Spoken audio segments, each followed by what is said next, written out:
Bien-aimés, une étude biblique se fait de deux façons. Soit on prend un passage, un livre de la Bible qu'on t'explique, tu comprends les tenants et les aboutissants, comment on peut l'appliquer.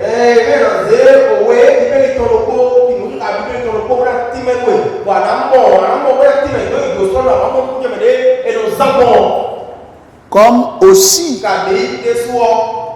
on peut prendre des thématiques liées à la vie qu'on te montre comment la Bible demande qu'on les règle.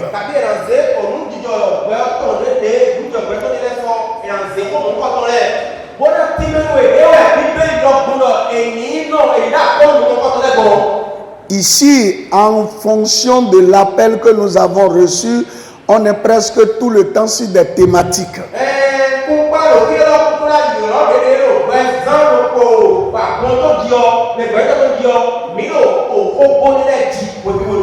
Parce qu'on ne peut pas parler de restauration sans comprendre un certain nombre de choses. Restauration veut dire qu'il y a eu un état initial qui a été dégradé, qu'il faut travailler maintenant à rétablir.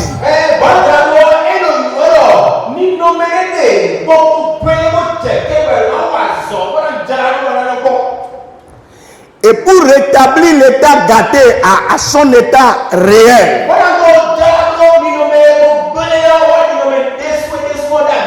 il faut savoir mener le combat spirituel. Ça, sans combat spirituel, tu ne peux pas te lever et dire non, j'étais riche avant, je suis redevenu pauvre, je décide maintenant de redevenir riche. Ça ne se passe pas comme ça.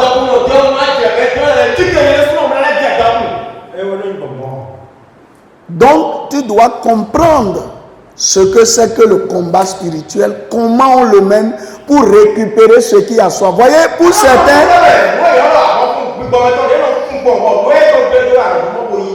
depuis leur naissance jusqu'à l'âge où on est en train de parler, ils n'ont jamais connu un état réel. Donc, ils croient que leur état, c'est celui-là. Donc, ils veulent se lever. Non.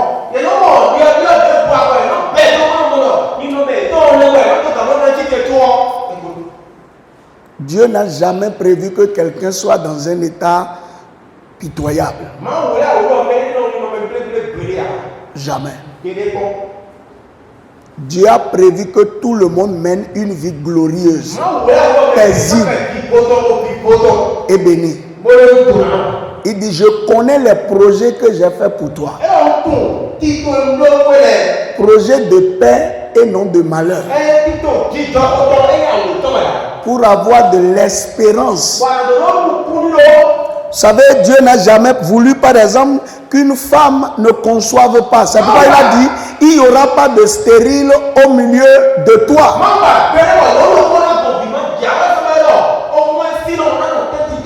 Dieu n'a jamais prévu qu'il y ait des pauvres. C'est pourquoi quand vous voyez dans la société israélienne, le dispositif est fait en sorte que même quand quelqu'un est pauvre et qu'il est obligé d'aller s'endetter chez son frère, après un temps donné, on dit que la dette est annulée. Donc, personne ne doit gémir ou croupir sous le poids de la dette.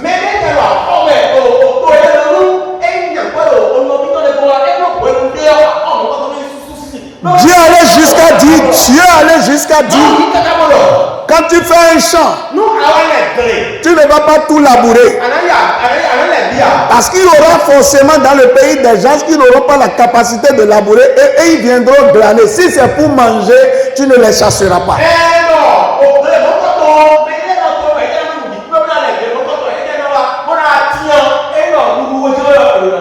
Donc si aujourd'hui, il arrive que des gens adorent Dieu et que manger devient difficile, ce n'est pas le plan de Dieu. C'est qu'ils sont victimes d'un combat qu'ils ne maîtrisent pas. Et Dieu a dit, Je vais t'élever pour que tu sois au-dessus de tous les peuples de la terre, pour que les gens voient que tu es à moi.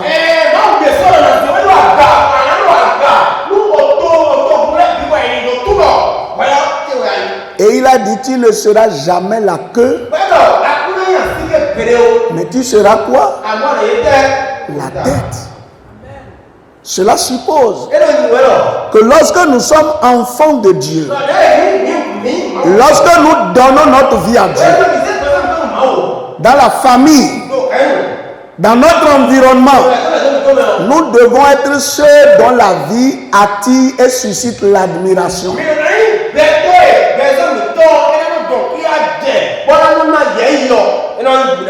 Mais malheureusement, beaucoup de chrétiens traversent des choses qui font que les gens ne sont pas encouragés à suivre notre Dieu.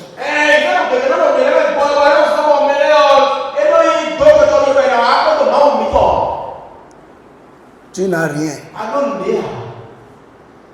Ta vie ne montre aucun progrès. Et les gens sont obligés de venir te secourir. Donc, un moment, il se demande si tu es sur la bonne voie. Mais si on voit en toi une évolution, quelque chose qui suscite l'admiration, les gens demanderont quel est ton secret. Voyez, lorsque j'ai commencé à faire l'évangélisation sur le campus,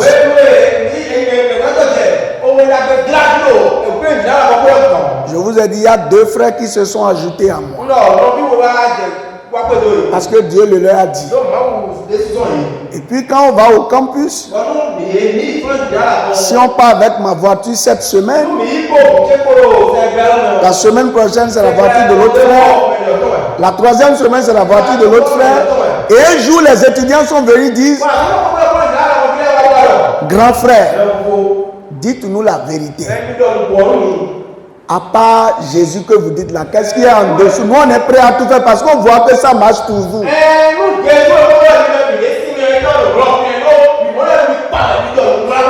On est prêt à tout. On voit que chez vous là ça marche. Il dit souvent quand les gens viennent, leur présentation vous décourage. Dieu va changer ta condition. Parce que la crédibilité de l'évangile en dépend aussi.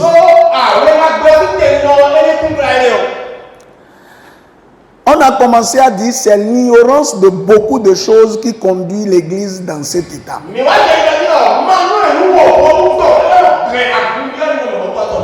La première chose qu'on a essayé pour commencer à mener le combat pour que ça soit efficace. La première chose, vous devez savoir que comme il y a des royaumes sur la terre, des royaumes physiques, il y a également des royaumes spirituels. Comme vous voyez des maisons ici, vous avez encore des maisons que l'œil ne voit pas. Souvent, ceux qui n'ont pas fait de grandes expériences ne comprennent pas. Est-ce que vous savez que des gens se peuvent aller dans une chambre parce qu'on a fait un cercle qu'ils touchent, ils rentrent dans un autre monde, ils voient des maisons effectivement.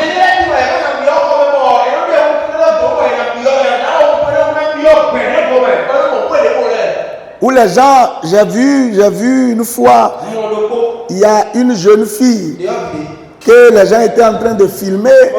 Elle s'est rapprochée d'un arbre. Et puis là, elle dit non, c'est ma maison qui est dedans. Et puis, devant ce qu'on voit là, elle se colle à l'arbre comme ça. Et puis après, elle disparaît. Et avant de partir, elle dit prochainement, elle pourra demander la permission là-bas pour amener le caméraman pour qu'il aille filmer ce qui se passe de l'autre côté.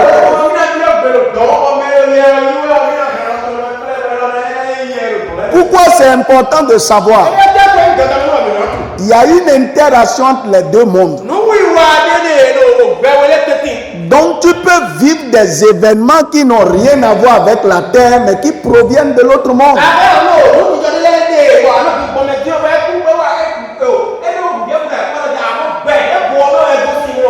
Il y a deux royaumes.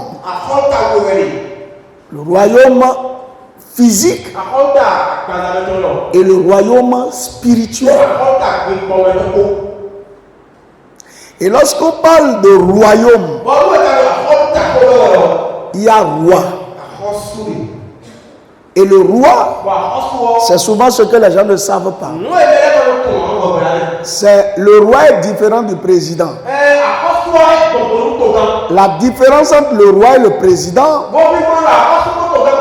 le roi peut décider de la vie ou de la mort de quelqu'un.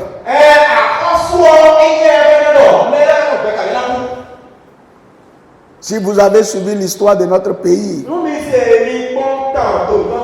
il y avait eu des rois. Quand les femmes passaient, ils commençaient à dire, c'est un garçon qui est dedans. Et les gens disent, c'est une femme. Et le roi dit, attrapez-le, éventrez-le. Et personne ne peut le commander. Le roi peut venir prendre la femme de quelqu'un devant la personne ne peut rien dire. Mais si le président fait ça, on peut le convoquer. Et donc, pourquoi je suis en train de vous expliquer? Le monde n'est pas neutre. Soit tu appartiens au royaume de Satan, ou bien tu appartiens au royaume de Dieu. Mais quelquefois, les gens disent, moi je suis au milieu. Je ne vais pas à l'église. Je ne cherche pas la femme de quelqu'un. Je ne fais du tort à personne. Donc, je suis de Dieu. Non. Ça ne se passe pas comme ça. Non. Ta position doit être claire. Et ce que je vous dis quand vous lisez dans Matthieu 13, à partir du verset 24 jusqu'au verset 30, la Bible déclare, en parlant d'une parabole, il y a un homme qui est sorti pour aller semer dans son champ. Et quand il a semé, la Bible déclare que le lendemain, ou bien quand la semence a commencé à germer, ils ont vu le blé et ils ont vu les mauvaises herbes l'ivraie. L'ivraie, c'est quelque chose qui ressemble au blé, mais qui est une mauvaise herbe.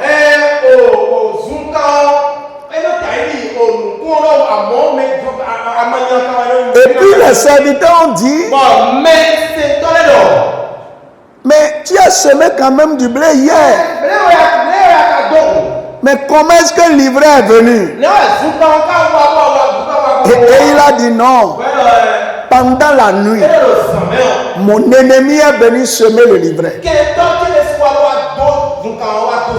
Et puis, les gens ont dit, bon, comme c'est comme ça, laisse-nous déraciner le livret. Et le maître a dit non. Laissez les deux croître jusqu'à ce que le monde ne finisse. Le diable va agir et Dieu va agir. Que personne ne te trompe. Même si tu tues tous les sorciers, il restera toujours un sorcier toujours. Vous comprenez? Il y aura toujours des gens qui vont détruire, qui vont faire du mal sur la terre. Alors il dit laissez les deux croître. À l'heure de la moisson, je vais couper d'abord le livret et après je vais moissonner les grains, je vais les mettre dans mon grenier.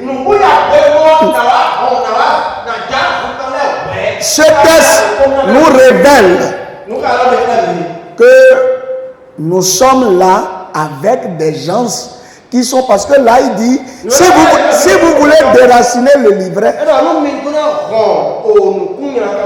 ça va faire du mal au blé. Comprenez? Ça veut dire que ceux qui attaquent là, il y en a la façon dont vous êtes liés. Si Dieu permet qu'il meure là, tu vas même accuser Dieu, tu ne vas pas comprendre.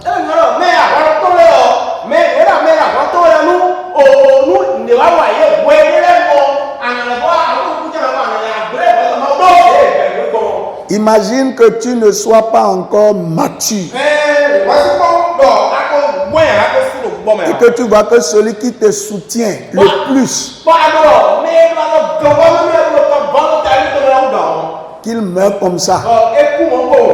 Parce que c'est lui qui est en train de combattre ton étoile. Si tu n'as pas compris, tu vas dire, Dieu, pourquoi tu me fais ça?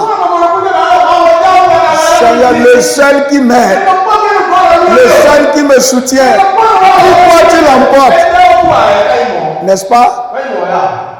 Et donc, le monde là, c'est fait ainsi. Soit vous êtes du camp de Satan,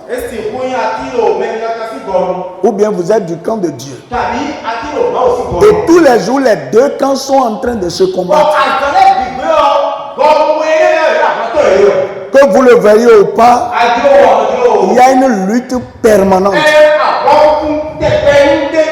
C'est pour cela que sans rien faire à quelqu'un, tu ne vas pas comprendre pourquoi c'est quand ton tour arrive que les gens se lèvent pour te combattre. Parce que la lutte est aussi sociale.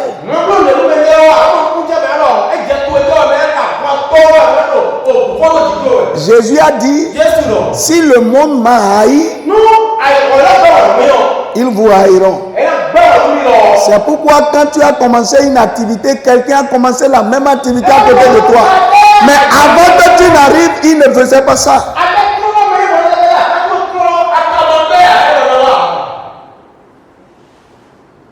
Le combat est permanent.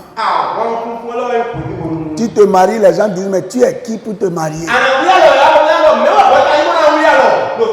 Toi, tu es qui pour te marier? Vous voyez, quelquefois, tu ne fais rien à personne. Tu es en train de souffrir. Et les gens disent que tu es trop orgueilleux. Il faut finir avec toi.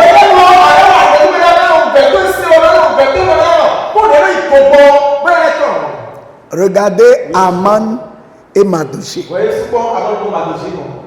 Aman est premier ministre. Après le roi, c'est lui.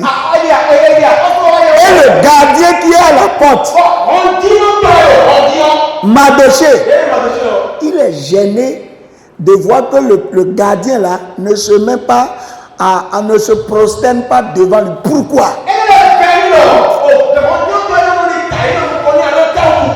Et il dit, je vais régler son cas. Je vais l'éliminer. Mon frère, le problème est que la négligence ou l'ignorance de ces combats explique l'état social ou physique dans lequel on se retrouve quelquefois.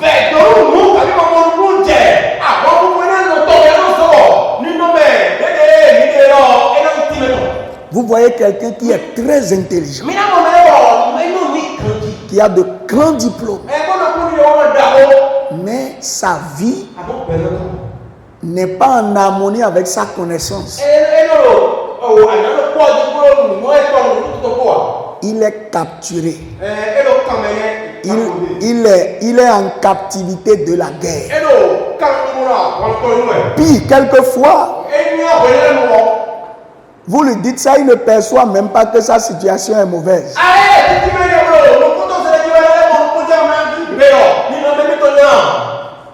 Un chauffeur à qui on a proposé un meilleur emploi a dit un jour qu'il préfère boire du gari que d'aller travailler pour être bien payé.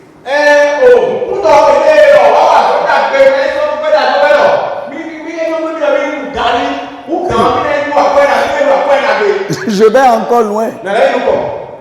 Il y a des gens qui disent, à l'heure du mariage, Il y a deux hommes qui arrivent.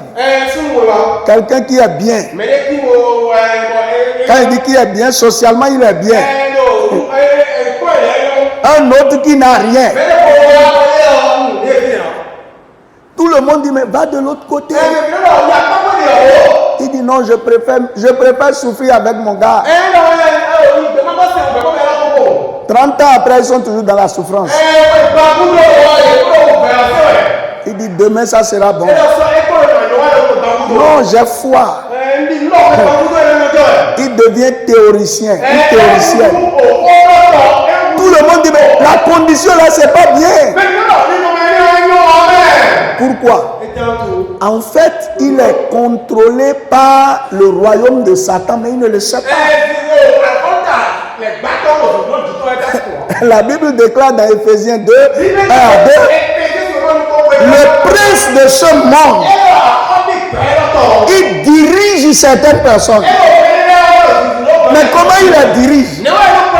En leur imprimant une vision. En leur montrant une façon, leur faisant croire que le bonheur est ici. Sinon, comment comprenez-vous que quelqu'un pense que le bonheur de sa vie est lié à l'autostar? Ou bien c'est Isbeth qui fera que il va sortir de la misère. Vous pensez que ces choses-là c'est simple? Non, c'est pas simple. Il est dirigé. Mon frère, si vous n'avez jamais été là, vous ne comprendrez pas ce que moi je comprends les gens. Je sais que c'est un esprit. Parce que le jour où j'ai refusé de payer la dîme, et j'ai été jouer le jeu de Sipa. Rouge mange, noir ne mange pas. Et moi-même, je sors mon argent. Je paie la première fois. Ça ne marche pas. Au lieu de rentrer, je vais voir ma soeur, je dis bon, tu vois, je mens en plus. Quelqu'un me doit de l'argent et il me dit d'amener 500 pour prendre 1000 francs, donc passe-moi 500. Heureusement qu'elle m'a suivi. Je viens, je donne. Et puis les gens me bouffent encore. Et maintenant je veux me battre. Et ils disent, bon non, on va te donner un fata. Parce que, j'ai enlevé mon habit.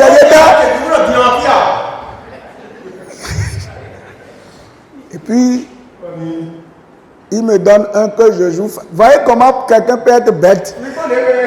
Tu as donné l'argent, tu n'as pas gagné. Et ce qu'on va te donner, c'est ça que tu... Voyez comment il est bête. Sincèrement, il y a des choses, des réflexions que vous avez, vous ne savez pas que vous êtes dirigé. Il faut encore. Et puis je prends. C'est noir qui sort. Mon frère, le jour là, j'ai vu du noir en plein jour. C'est-à-dire que mes yeux sont devenus, je ne voyais plus bien quoi. Parce que les 1000 francs qui sont partis comme ça, j'ai fait un jour pour ramasser les briques. Et je me rappelle, quand je ramassais les briques là, les reins me faisaient mal. Et celui qui était là dit que, ah non, non, non, si tu ne peux pas chercher l'argent, il faut rentrer chez toi, sinon ici là.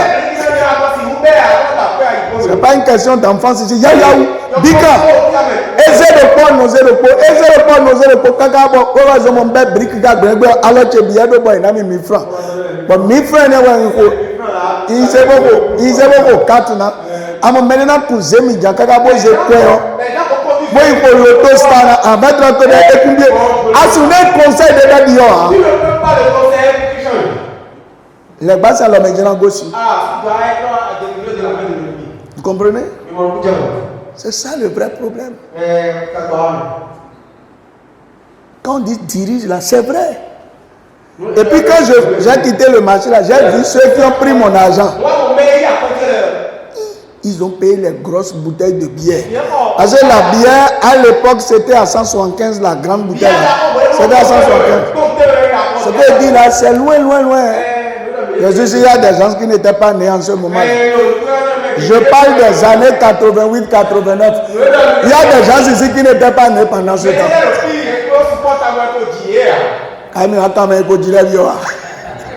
Mais il dit 89 là, mais je les dis 89 il y a de quoi bah. Bon,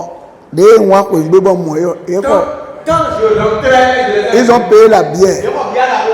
Et ils ont pris chichanga avec cigare. Et ils fumaient. Et je passais, et la voix m'a dit, c'est 100 francs que tu vas donner à Dieu que tu refuses, non? 1000 francs, parce que, effectivement, je ne peux pas aller m'asseoir et prendre chichanga et boire avec l'argent, avec ce que je ne peux pas. Moi-même, je ne peux pas. Donc, c'est comme ça, il y a des parents ici. Ah non, c'est ouvert dans mon cas, si vous doit. Alors, regardez si y a un bon. Le maître dit non, il ne faut pas bouffer.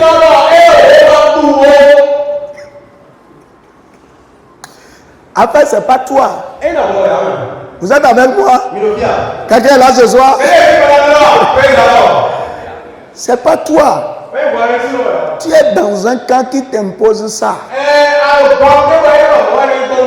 Et donc, le combat spirituel, c'est d'abord de réussir à quitter ce camp pour venir d'abord dans le camp où on vit mieux. Parce que soit tu es dirigé par le camp de Satan, soit tu es dirigé par le camp de Dieu. Sinon, ta réflexion, ta façon de faire, tout ça là, ça va être tronqué. Malheureusement aujourd'hui, certains disent, je suis dans le camp de Dieu, je suis pour Dieu. Mais là, il y a encore dans les mains de Satan. Vous voyez, quand tu fais quelque chose que les gens t'attrapent comme ça là, celui qui est devant te voit marcher comme ça. Mais celui qui est derrière, ça que on a mis la main dans ton pantalon. Et donc ce soir, ce que je veux vous expliquer, avant de commencer à mener le combat, il faut d'abord quitter le camp là. Malheureusement, beaucoup sont encore dans le camp de Satan et veulent combattre Satan. Et ce qui se passe, quand on est en groupe comme ça, ils prient. Ils prient, ils prient. Et quand ils finissent, c'est comme le jour où je suis sorti pour aller regarder cinéma. Et puis je suis resté jusqu'à 23h. Et puis quand l'heure de cinéma est finie là, je disais, ah, Nena, il faut bon dire. Et puis en sortant, c'est comme ça on m'a attrapé. J'ai vu que c'est mon oncle qui m'a pris. Je regarde derrière, je vois ma maman. Et je vois mon papa, il dit ça là, c'est gâté.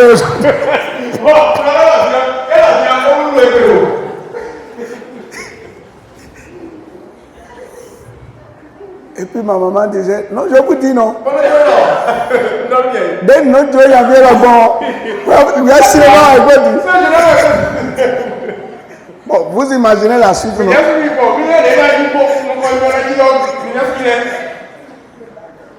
Quand on a traversé tout, mais au moins je disais au moins merci, au moins j'aurai de la compagnie pour qu'on traverse les lieux qu'il faut pas. Mais à peine on est rentré dans la maison, que mon corps est devenu batterie. Et donc il y a beaucoup, quand ils finissent de prier là, on a fini.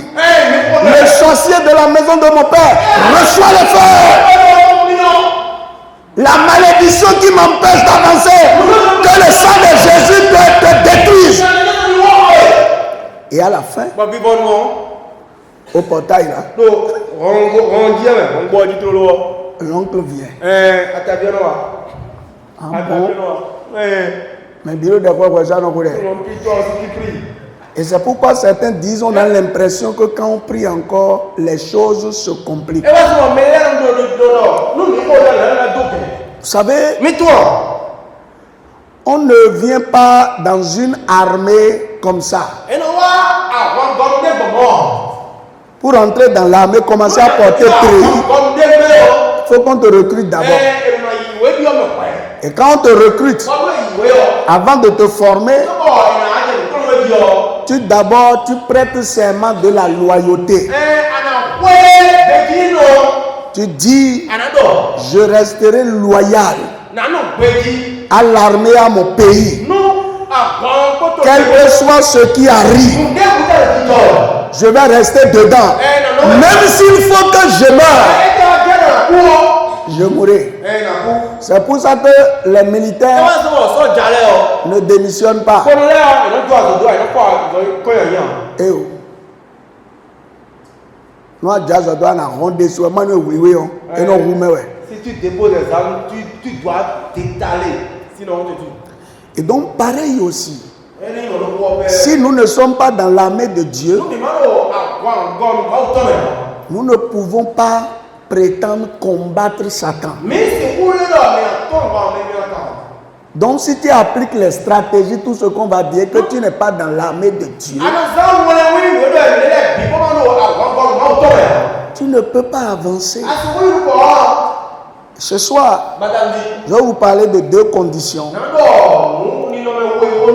pour être membre de l'armée de Dieu. C'est-à-dire que pour être qualifié, pour pouvoir entrer pour être dans le camp de ceux qui sont de Dieu, qui combattent Satan.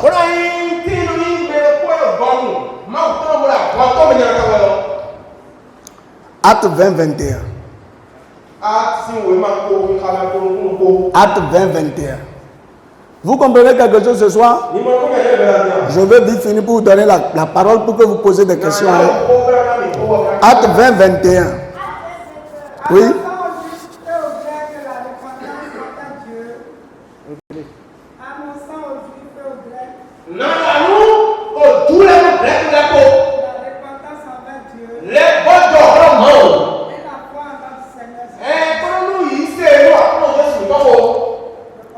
Non, à tout le monde, la première chose qu'on annonce, c'est la repentance. Et c'est de ça que je veux parler premièrement. Frère, la repentance, c'est le premier problème que les gens ont. Bon, qui veut m'aider? Quand on parle de repentance, qui comprend quelque chose qui veut m'aider? Repentance. Je parle de repentance.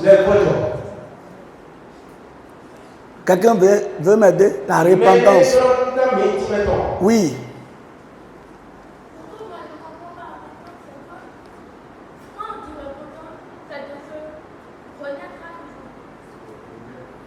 Renaître à nouveau? Pas forcément. Oui, Madame Agbedaï, non?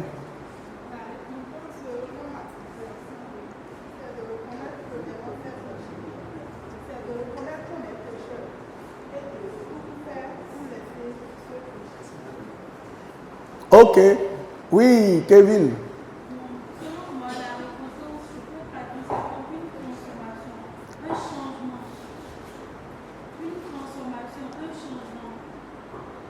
Une transformation, un changement. Oui, Maman Triomphe. Selon moi, se repentir, c'est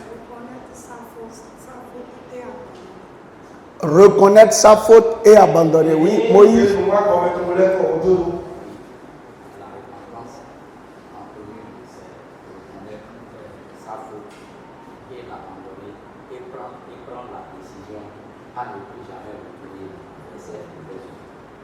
Ok.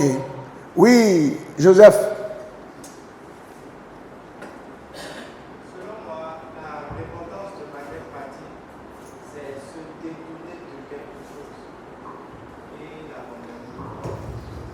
Ok.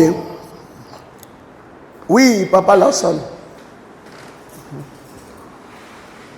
La repentance, selon moi, c'est mourir de la mauvaise vie, de l'ancienne vie,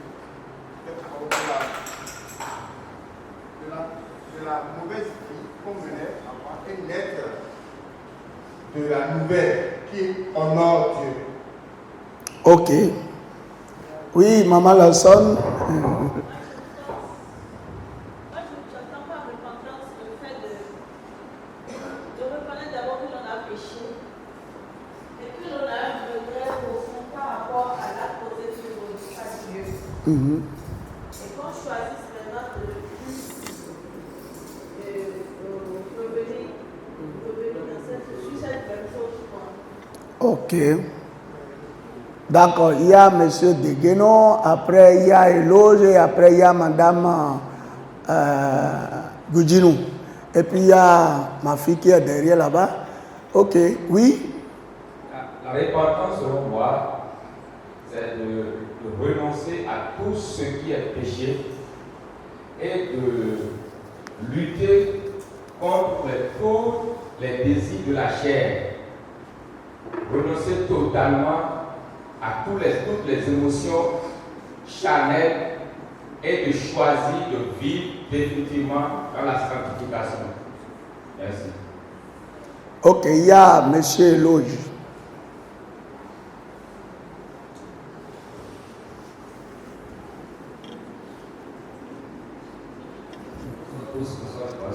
Je vous remercie pour la présentation.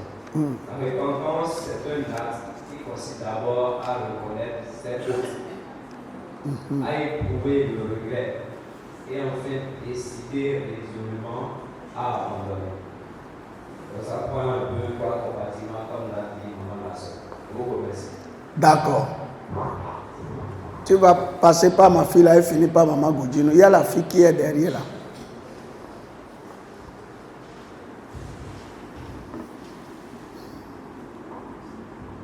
Selon moi, la repentance, c'est de reconnaître cette transgression, plaider la miséricorde de Dieu et reconnaître dans une nouvelle vie. Ok. Reconnaître cette transgression, plaider la miséricorde et se remettre dans une nouvelle direction. Ok.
Amen. Je remercie tous ceux qui sont intervenus. Vous avez touché un aspect de la repentance. Je veux dire, la repentance implique trois choses. La première chose, c'est d'abord, c'est au fond de soi. C'est dans l'esprit que cela se produit. Mais c'est la reconnaissance de la gravité ou de la négativité de quelque chose dont on veut se repentir.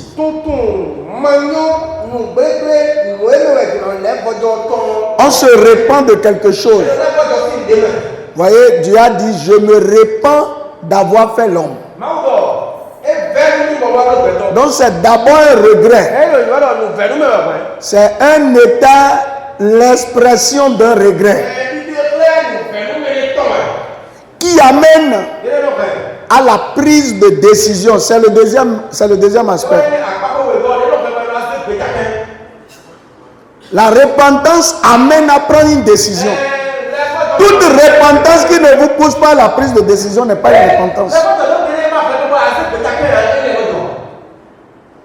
Je prends la décision que ceci ne se reproduira plus jamais.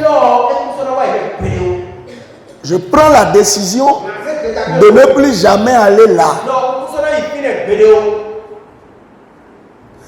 Beaucoup s'arrêtent sur l'étape de regret, de remords. Ça me fait mal que j'ai menti. Oui, c'est vrai, tu as menti, ça fait mal.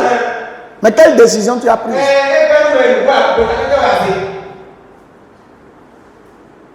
Donc, il y a le remords accompagné de prises de décision.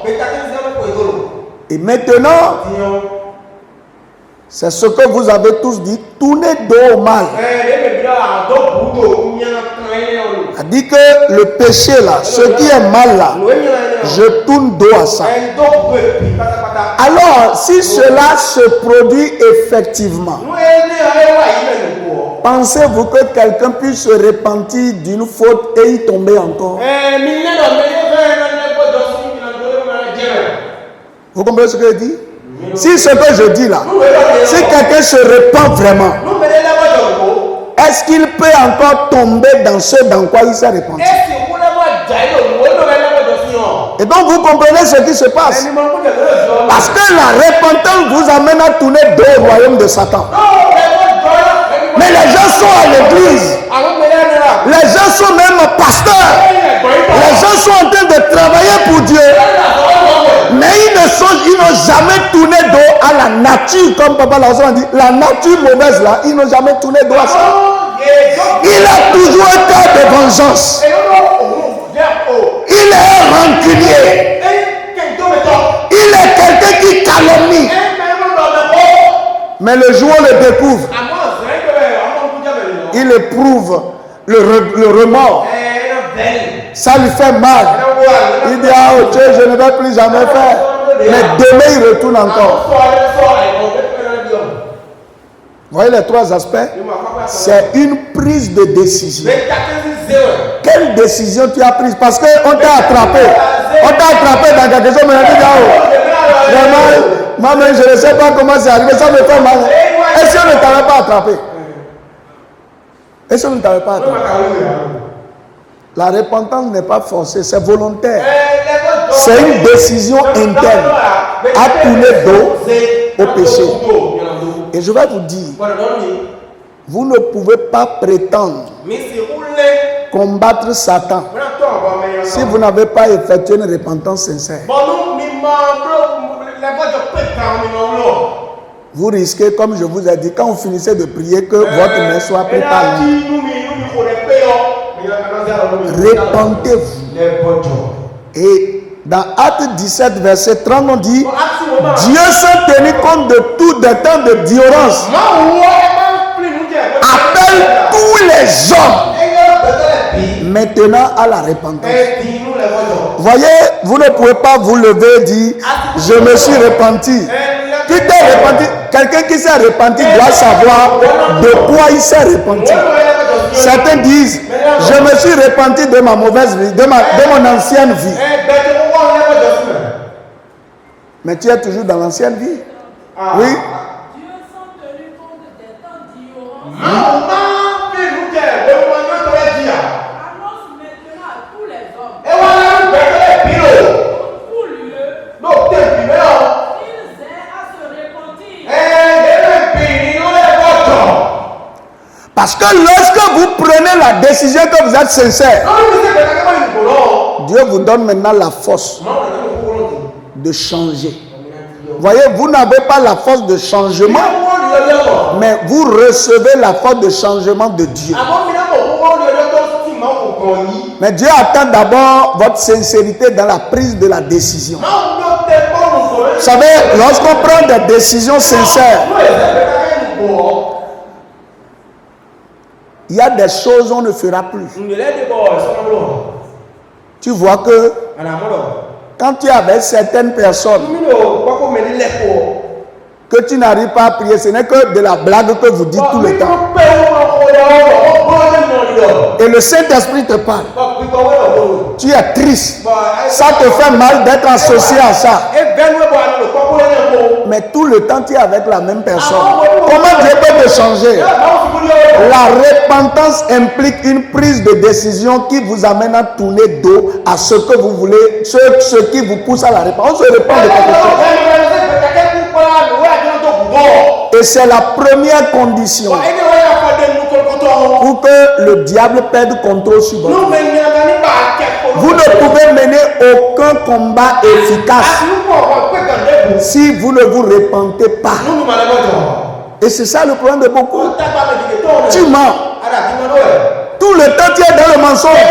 On te dit ce n'est pas bon.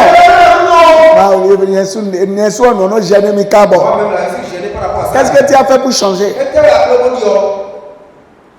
La Bible dit dans Jean 8, 44, celui qui ment a pour père le diable.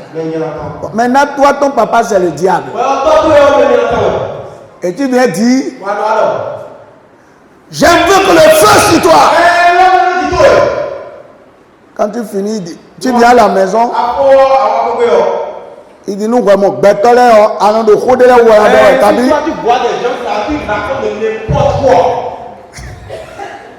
Aya mi sa mo passer pendant nous la voie dans. Tu vois les pasteurs là qui veulent divaguer. Nous me biro feu dans voie de feu. Tu vois du feu quoi mais tu dis la feu.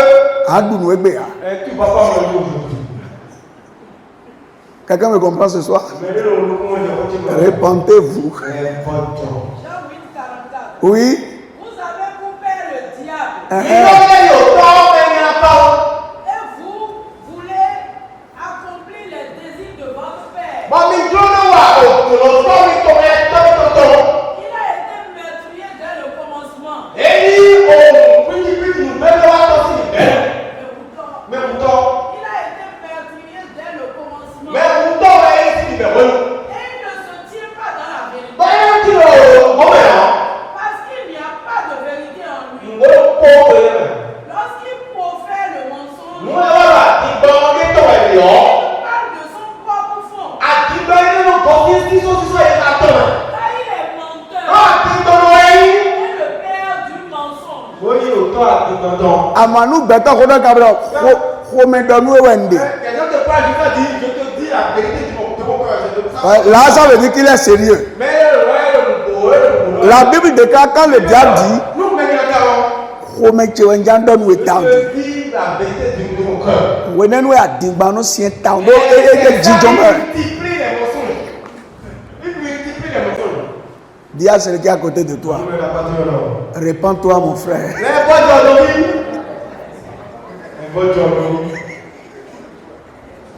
Quelqu'un pense qu'il a besoin de repentance ce soir? Devant Dieu et devant nous tous. Que Dieu nous aide. C'est lui qui donne la repentance. C'est lui qui... C'est-à-dire quand vous prenez la décision, c'est lui qui vous accompagne. Acte 11, 18. C'est là que je vais finir. Acte 11, 18. Oui. Oui.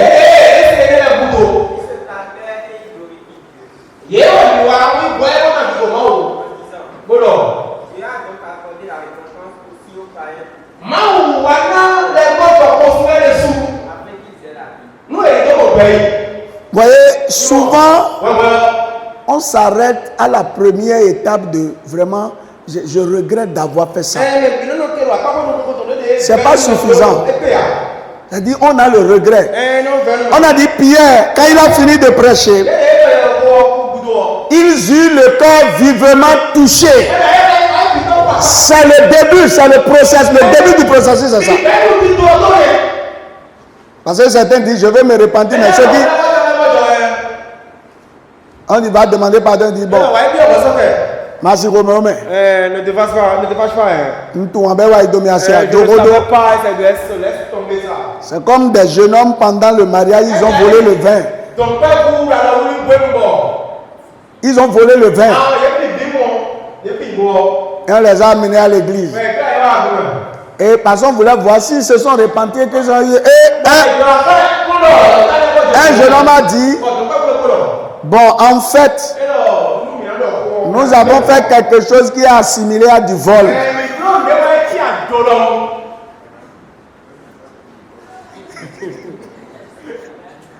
Et le diable dit, c'est du vol, on vous a donné. Frère, sincèrement, si tu veux être efficace dans la bataille, répands-toi. Prends ta vie, traite-la. Répands-toi des choses que toi-même tu sais que ce n'est pas bon. Le problème de beaucoup, c'est pourquoi quand vous êtes sur le front en train de faire le combat, Satan se moque tellement des gens. Il dit, et après vous dit, il y a des gens qui vous disent c'est le diable. Le diable même dit, il faut me laisser tranquille. Hein. Quand est-ce que tu as voulu laisser ça, j'étais forcé. Il y a beaucoup ici qui ont dit, oh, monsieur, quand est-ce que tu as voulu laisser vraiment la colère et Satan t'a empêché.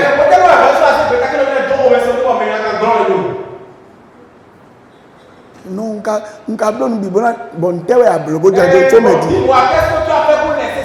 parce que si tu as pris la décision, tu vas analyser pour voir quelles sont les choses qui créent la colère chez moi. Comment ça commence? Et ça fera que quand ça va commencer, maintenant prochainement, voici comment je vais faire. Et Dieu t'accompagne. Je n'arrive pas à prier. Qu'est-ce qui fait que je ne prie pas? Toi-même, tu sais que le temps que tu passes sur portable, c'est beaucoup. Quelle décision tu as prise? Par rapport au portable, quelle décision tu as prise? Allez, bien, ouais. Le portable, le frère. Et nos âmes, c'est tim, et tu laisses pour aller lire le message. Et tu reviens. Il faut respecter au moins Dieu. Dis à ce gars, il faut respecter au moins Dieu. Répentons-nous. C'est la première fois dans l'armée de Dieu. Beaucoup, si vous voulez que vos prières commencent à devenir efficaces, allez d'abord préparer votre vie. Répentez-vous. C'est ça qui vous permet de tourner dos au royaume de Satan. Que Dieu nous aide et que sa grâce nous secoue. Je vais m'arrêter là, mais je vais voir si vous avez des questions, les prendre avant de...